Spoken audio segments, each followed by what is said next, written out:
നമ്മുടെ തണ്ണിമത്തൻ കൃഷിയിടത്തിലെ വിളവെടുപ്പ് നടന്നത് April 1 ആണ്. ഇലക്ഷൻ പ്രോട്ടോകോൾ നിലവിലുണ്ടായ കാരണം നമ്മുടെ പ്രസിഡന്റിന് അതുപോലത്തെ വാർഡ് മെമ്പർമാർക്ക് ഒന്നും പങ്കെടുക്കാൻ പറ്റാത്ത സാഹചര്യം ഉണ്ടായിരുന്നു. അപ്പൊ നമ്മള് ചെറിയൊരു പരിപാടി ഇട്ടാ എല്ലാം കഴിഞ്ഞ് വിളവെടുപ്പ് കഴിഞ്ഞിട്ട് നമ്മള് സുഹൃത്ത് മുബാറക്ക് പ്രസിഡന്റ് തലക്കാട് പഞ്ചായത്ത് ഇവിടെ എത്തിയപ്പോൾ നമ്മളൊന്ന് കട്ട് ചെയ്യണത് നമ്മുടെ യെല്ലോ മഞ്ച് വെറൈറ്റി. കത്തിങ്ങിട്ട് വെച്ചപ്പോ രണ്ട് പൊട്ടി. അടിപൊളിയല്ലേ? അടിപൊളിയാണ്, നല്ല മധുരമുണ്ട്. ഒന്ന് തണുപ്പിക്കണം കേട്ടാ. ഇപ്പൊ നല്ല വെയിലത്തല്ലേ നമ്മള് ഒന്ന് തണുപ്പിക്കൂടി ചെയ്ത് കഴിഞ്ഞാല് സംഭവം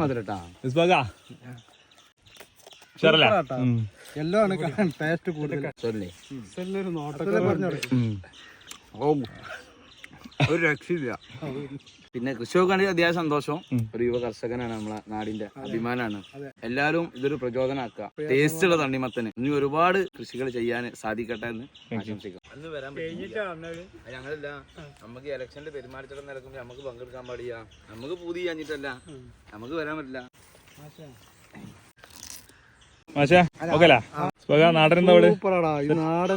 നാടൻ സെറ്റപ്പ് അല്ലേ? സൂപ്പർ ആയിരിക്കണം.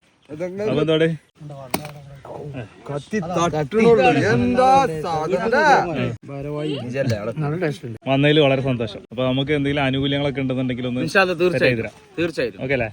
നമ്മളെ കാർഷിക സബ്സിഡി ഒക്കെ എത്തിക്കഴിഞ്ഞാൽ അതിന് നിങ്ങളെ ബില്ലൊക്കെ സബ്മിറ്റ് ചെയ്താൽ നമുക്ക് ഇതിലൊക്കെ ഇതിന് ചെയ്യാം. സമീർക്ക, ഹാർവസ്റ്റിംഗ് ടൈമിൽ നമ്മൾ ഉണ്ടാവുന്ന പ്രതീക്ഷിക്കുന്നു. അന്ന് എത്താൻ പറ്റിയില്ലല്ലേ? അന്ന് എത്താൻ പറ്റിയില്ല, കാരണം ഞാൻ കണ്ടിട്ടുണ്ടായിരുന്ന വീഡിയോയിലൊക്കെ വളരെ നന്നായിട്ടുണ്ട്. ഇപ്പോൾ ഇവിടെ വന്ന് നേരിട്ട് കണ്ടപ്പോൾ അതിലും ഉഷാറായിട്ടാണ് സമത് ചെയ്തിട്ടുള്ളത്. കാരണം നമുക്ക് തന്നെ ഒരു പ്രൗഡാണ് നമ്മുടെ ഒരു നാട്ടുകാരൻ. ഈ ഒരു പരീക്ഷണം എല്ലാ അർത്ഥത്തിലും വിജയിച്ച് എന്നാണ് എനിക്ക് കണ്ടിട്ട് തോന്നുന്നത്. പിന്നെ ഇന്ന് കുറെ പാഠങ്ങൾ പഠിക്കാനുണ്ടാവും, അടിച്ചിട്ട് അടുത്തത് ഇതിലും ഉഷാറായിട്ട് ചെയ്യാം. എല്ലാവരും ഇത് അറിഞ്ഞു കഴിഞ്ഞ് എനിക്കടക്കം ആൾക്കാർ വിളിച്ചിരുന്നു സമതിന്റെ നമ്പർ ഒന്ന് കേട്ടിട്ടുണ്ട് എൻ്റെ കുടുംബത്തിൽ നോക്കാം. അപ്പോൾ ഞാനൊക്കെ നമ്പർ കൊടുത്ത് ഒരുപാട് സാധനങ്ങളെ വാങ്ങിക്കൊണ്ടുപോയിട്ട് അൽഹംദുലില്ലാ നമ്മുടെ നാട്ടിൽ ഇതുപോലത്തെ ഒരു സംരംഭം ആദ്യമായിട്ടാണ് ഇങ്ങനെ ഉള്ളത്. എല്ലാവരും സപ്പോർട്ട് നമ്മുടെ നാട്ടുകാർ ഉണ്ടായിട്ടുണ്ട് ഇതുവരെ. ഇൻഷാ അല്ലാഹ് അടുത്ത വർഷത്തിലും കൂടുതൽ നമുക്ക് കൃഷി ചെയ്യാനും എല്ലാവരും സപ്പോർട്ട് ചെയ്ത് സഹായിക്കുക. ഇതിന് വേറൊരു സംഭവം എന്ന് വെച്ചിട്ടുണ്ടെങ്കിൽ ഏത് കൃഷിനോടുള്ള ഒരു ക്രൈസ് ഉണ്ടല്ലോ, അത് വല്ലാത്തൊരു അനുഭൂതിയാണ് ജീവിതത്തിൽ. ആ മനുഷ്യർക്ക് പ്രായാവൂല, എക്കാലത്ത് സന്തോഷം ഉണ്ടാവും.